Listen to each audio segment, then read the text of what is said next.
압살롬이 도망간 지 3년이 지난 후 다윗은 그리워하기 시작합니다. 요압 장군이 다윗 왕의 마음을 읽고 이를 꾸며서 압살롬이 예루살렘으로 돌아올 수 있도록 이를 만들어냅니다. 예루살렘으로 돌아오고 나서 2년 만에 어찌어찌 아버지를 만나서 서로 입을 맞추며 평화의 인사를 나누기는 했으나 앙금이 사라지지를 않습니다. 다윗과 압살롬 사이에 화해가 일어난 듯 보였지만 사실은 그렇지 못했기 때문입니다. 압살롬은 자신의 위험을 백성 앞에 드러내기 위해서 커다란 병거를 그리고 병사들을 대동하고 길을 팽차합니다. 게다가 압살롬은 왕이 맡아야 할 송사를 중간에 가로채요. 그리고 그 일을 대신 해결해 줍니다. 백성의 마음을 가로채는 겁니다. 이 일이 4년 동안 이루어집니다. 다윗은 압살롬이 하는 모든 일을 알고 있었을 겁니다. 그런데 막지 않았어요. 결국 이를 키웁니다. 민심을 훔쳐 세력을 키운 압살롬은 결국 왕이자 아버지인 다윗을 향해 반기를 들고 맙니다. 압살롬에게로 돌아온 백성들이 더욱 많아집니다. 다윗은 한 번 제대로 대응해 보지도 못하고 그냥 도망가기에 급급할 정도로 세력의 균형이 너무나 심각하게 기울어 있었습니다. 하나님께서 칼이 다윗의 집을 영원히 떠나지 않으리라 말씀하셨더라도 다윗이 그때그때 바른 선택을 하며 여호와를 의지해 선하게 의롭게 풀어나갔다면 이런 사태까지 벌어지지는 않았으리라 여겨집니다. 여러 번 말씀드렸듯이 하나님의 심판과 멸망의 예언은 경고라는 사실을 기억하시기 바랍니다. 죄를 뉘우치지 않고 바로잡지 않으면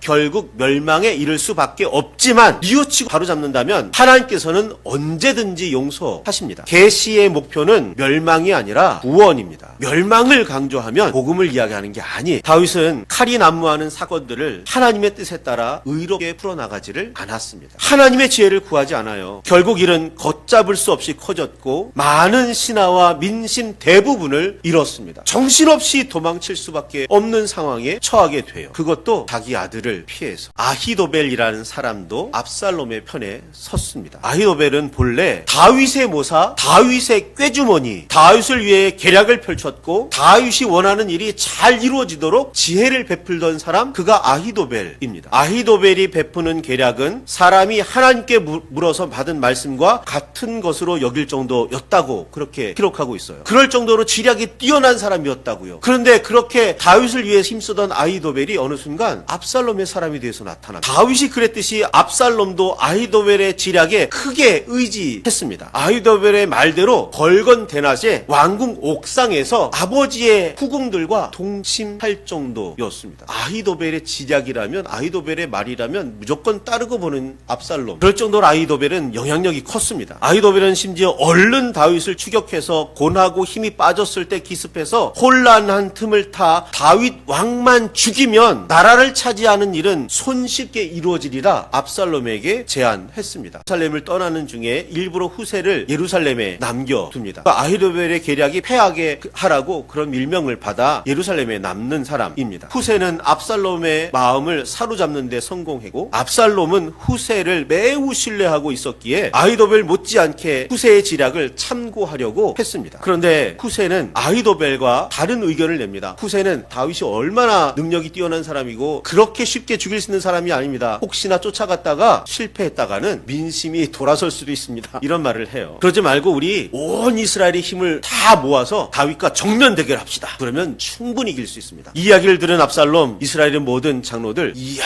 역시 후세 아히도벨보다 나은 것 같은데? 그러면서 후세의 계략을 따르기 시작해요. 자기의 계략이 받아들여지지 않고 후세의 계략이 받아들여지자 아히도벨은 고향으로 돌아가서 집안을 다 정리하고 목매달아 죽습니다. 이게 얼마나 큰일인지를 알았거든요. 겉보기에는 아히도벨과 후세의 지략 대결에서 후세가 승리한 듯 보이는 사건입니다. 그러나 성경은 분명히 이야기합니다. 여호와께서 압살롬에게 화를 내리려고 하셨기에 압살롬이 아히도벨의 계략을 버리고 후세의 계략을 따랐다고 분명히 기록하고 있습니다. 하나님께서 개입하신 것. 하나님께서 아히도벨의 계략을 물리치시고 후세의 계략을 받아들이도록 손쓰신 겁니다. 그토록 철저하게 준비한 반역입니다. 그렇게 대단한 지략가가 제안한 계략이지만 실패할 수밖에 없었던 이유는 후세의 계략이 뛰어났기 때문이 아니라 여호와께서 압살롬과 아히도벨을 막으셨기 때문입니다. 마음의 경영은 사람에게 있어도 말의 응답은 여호와께로부터 나옵니다. 사람이 마음으로 자기의 길을 계획할지라도 그 걸음을 인도하시는 이는 여호와이십니다. 그렇게 우리는 우리의 행사를 여호와께 맡겨야 합니다. 다윗 옆에 지략가가 있긴 했겠지만 아히도벨이나 후세 같은 사람들도 없었습니다. 그런 다윗이 왕위를 회복할 수 있었던 이유, 하나님께서 다윗의 손을 들어주셨기 때문이에요. 하나님께서 다윗의 길을 열어주셨기 때문입니다. 하나님께서 일하셨기에 징벌받는 중이었고 하나님의 뜻에 따라 환난 중에 있는 다윗이었지만 그 다윗이 왕위를 회복할 수 있는 거예요. 다윗은요, 종종 실수하고 죄를 짓기는 합니다. 그런데 다시 회복할 수 있었던 이유는 하나님께서 하나님의 말씀으로 책망하셨을 때 즉시 깨닫고 돌아오는 거, 즉시 회개하는 거. 그렇기 때문에 다윗은 하나님 앞에 의로운 사람일 수 있는 거예요. 그렇기 때문에 다윗은 하나님의 마음에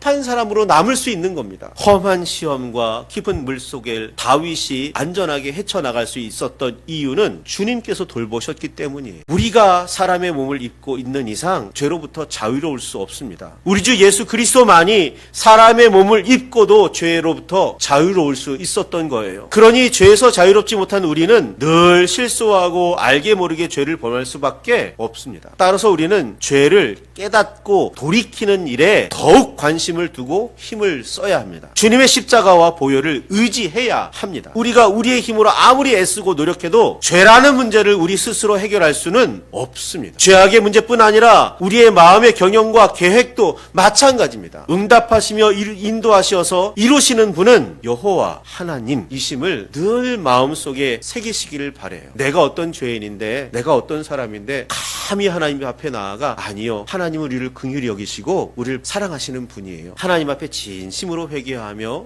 하나님 앞에 나아가세요. 그러면 하나님께서 용서해 주시고 그 죄를 덮어주시는 거예요. 그게 하나님의 마음이에요. 그게 하나님의 사랑이라고요.